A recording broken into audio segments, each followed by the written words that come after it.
OGAccountability.com. Hello and good evening, everyone. My name is David Kearse, and I'm here with OG Accountability. That stands for Old Guy Accountability, and you may ask what that is. Quite frankly, this is the synopsis of what we're wanting to put together. Is number one, the younger generation is really needing some help in growing in life. We have a generation of men that don't know how to use a hammer, don't know how to use a screwdriver, don't know how to change a flat tire, really don't know how to be a man. And the saddest part that I think that we are seeing is everything in this nation is pulling away from the masculinity of men. Men are losing their masculinity. Now, when it comes to men and being masculine, I think I have probably one of the most masculine men I know. I'm sitting here with Alf Melton Jr. Alf, thank you so much for being here with us tonight. It's a pleasure. And so Alf is an Army vet.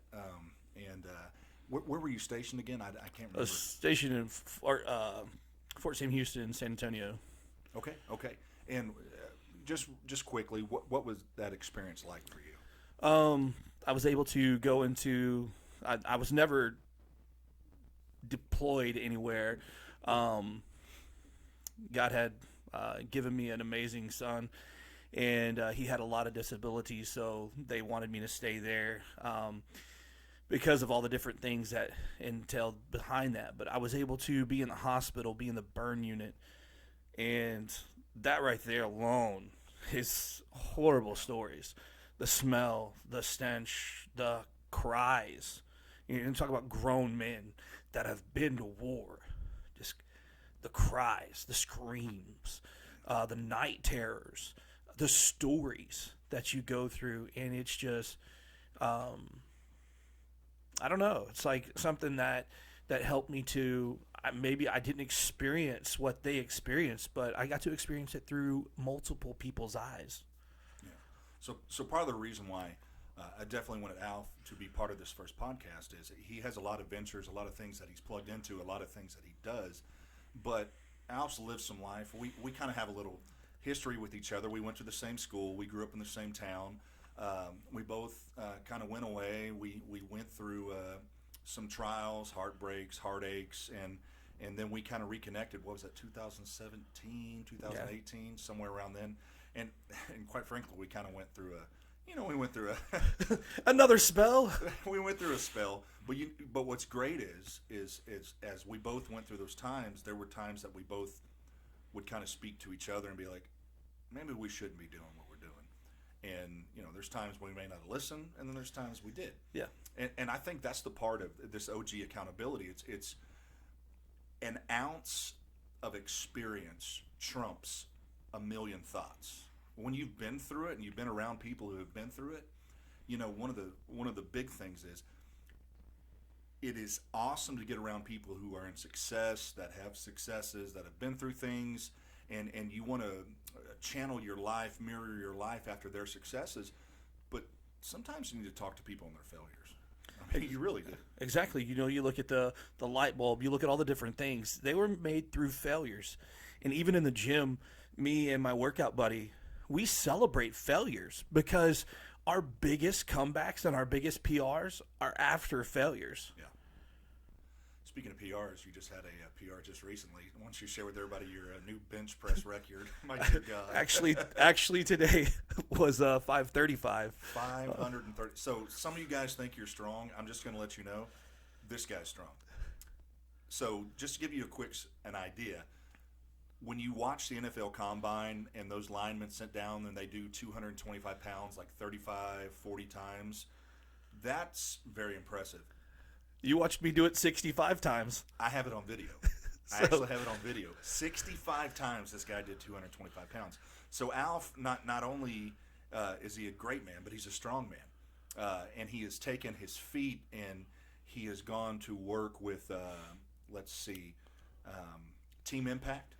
Out of Crosby Church. Y'all went around, traveled. Of course, I know y'all did a lot of things, and then COVID hit and kind of put an end to a lot of things that went on. But when we think about the OGs, I'm not going to tell anybody your age, but I know you're older than I am, and I'm 41. So we'll just leave it at that. But when you think about being younger, and this is so funny, a movie came on the other day, and it said 20th anniversary, and I'm like, it's been 20 years since that movie's been out. And the crazy thing is, we think that way in our 40s, but imagine how people think in their 60s and 70s. 40 to them was just yesterday. Oh yeah. And it's crazy how fast time goes by. But when you think about OG accountability, and really what the reason we wanted to start this is men. Let me say it like this. I went through a breakup, and I began to share my feelings during my breakup, and I will never forget what she said to me when I was expressing to her how it made me feel. She would look at me and she would say, "Be a man, David." And I was thinking, well, what does that mean? What does it mean to be a man? Exactly. I had the same thing happen in with the ex relationship where I wasn't allowed to cry. Oh, you're such a baby. You're not a man. And it's like, where do people learn what a man is? Well, and I think that does come from the older generation. Like my grandfather and even my father, I've only seen my father cry when he was at church in the presence of God. I've never really seen him cry outside of the church. I've never really heard him talk about feelings. And my grandfather, I mean, he grew up on a dairy farm in the Great Depression. They didn't show emotion. Yeah. And what we understand now about stress, what it does to your heart, what it does to your vascular system, your brain, everything. When you hold things in and you can't begin to express how you feel, that's a danger. And so part of this OG accountability, it's to help the younger generation to be men. What does it mean to be a man? And when I say that men are under attack, I have a daughter, you have a daughter. Women are under attack too. Oh yeah. They're losing their identity to this new woke thought process that if I wake up one day, you're going to get a kick out of this. I was just watching on the Discovery Channel, and I have Amazon Prime, and I went to, I only watch documentaries. I only let my daughter watch documentaries. That's it. There's so much junk on TV. So we went, and I was watching, and it was from 2018, and there was a scientist on there. And over in Egypt, they dug up a grave, and they didn't know if it was a male or female. So guess what they did? They checked the DNA, and this doctor came back and said, well, we know it was a woman from the DNA. Now think about that. From the science, we knew that it was a woman. But now, if I just think I'm a woman, I'm a woman. And so not only are men under attack, but women under attack. And I can't tell you how to be a woman. I can't tell you, I can tell you my definition of what a woman is, but I can't tell you how to be a woman because I'm not one. Exactly. That's not how God designed me. So this OG accountability is to help young men learn things, to learn how to be a man, but also learn how to express your feelings and do so, because normally what happens, that saying of passive-aggressive behavior comes from not ever being able to express your feelings. Yeah. And so here we are, we're wanting to help people, but it's also for people, you hold me accountable, I hold you accountable. Alf's going to hit 45 before I do. And so I need to say, hey, you need to get your prostate checked. You need to go get your testosterone checked. You need to go get your heart checked. You know, there's things that men think, well, I hurt my arm. I'm not going to the doctor because it makes me tough. And then 5 years later, they can't use their arm. Are you really tough? And that's one thing you hit on that I think that we should really do something on, testosterone checked. Because everywhere you look, what are they doing around us? They're putting they've been putting soy fillers in our food forever, and we've become an emasculated society.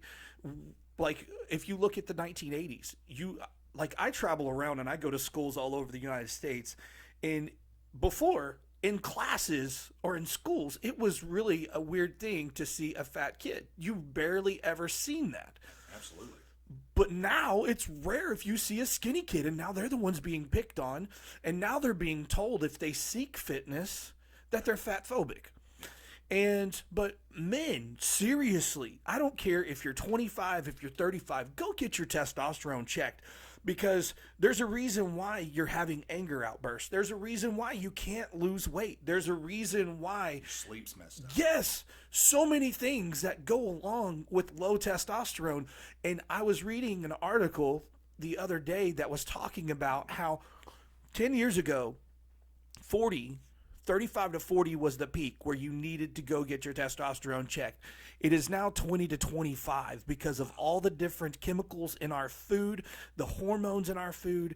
We are now jacked up because of our food and because of people telling us what to eat that they've never ate before. And you look at people like Joe Rogan, the Joe Rogan podcast, biggest podcast in the world. He's telling men all the time, guys, you need to go find out where your hormones are at. Yes. And being a man isn't just being tough. That is part of being a man. Mm-hmm. We're protectors by nature. That's how God designed us, to be protectors.